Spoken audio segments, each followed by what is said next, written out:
Pilit tinatanggal nila Greg at Regina itong si Manang Yoli sa kanilang mansyon dahil sa banta nito sa kanila.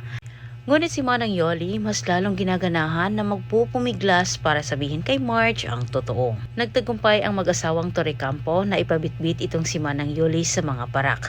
Ngunit sa huli, nakakita din ang pagkakataon nitong si Manang Yoli na takasan ang dalawang parak. At samantala sa kabilang banda, may padasal naman itong si Regina sa kanilang mansyon para umano ito kay Jasmine. At si Thea ang pinopunterya sa mga pasaring-saring ni Regina. Masamang balita ang natanggap ni Greg na kuno si Manang Yoli ay nakatakas. Pero batidan ni Greg na bumalik itong si Manang Yoli para sila ay gantihan. Kahit inutusan din niya ang kanyang mga galamay na magsinghanda umano ang mga ito. Bantayan umano nila ang bawat sulok ng mansyon. Dahil batid ni Greg na biglang lumitaw itong si Manang Yoli at gumanti. Ang buong akala ni Greg, ang ganting gagawin ni Manang Yoli ay itulad ito sa nangyari sa kanilang unang mansyon. Sa gitna ng padasal, hindi nila namalaya na itong si Manang Yoli ay nasa harap na ng mansyon at gumagawa ito ng paraan para siya makapasok.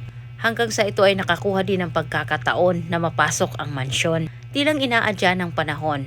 Dahil sa pagpasok ni Manang Yoli, una naman niyang nakasalubong itong si Marge. Sobrang nagulat itong si Marge sa paglitaw ni Manang Yoli. Agad namang nagpaliwanag ang matanda sa kanyang dahilan at sinabi niya gumagawa umano siya ng paraan para matulungan lang itong si Jasmine.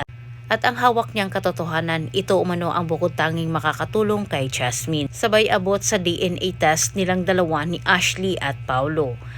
Nasorpresa si Marge sa nakita niya. Pero si Manang Yoli na ang nagsabi, si Ashley umano at si Paulo ay mag-ama. Sinabi ni Manang Yoli kay Marge, kahit mahuli man umano siya muli, ay hindi na umano siya mag-alala dahil napakawalan na umano niya ang matagal niyang tinatagong lihim ng mga Torrecampo. Ngayong lalabas na ang katotohanan, mag-aagawa naman si Jasmine at Ashley sa ama. Maraming salamat sa panonood at antabayan ninyo ang susunod kong update.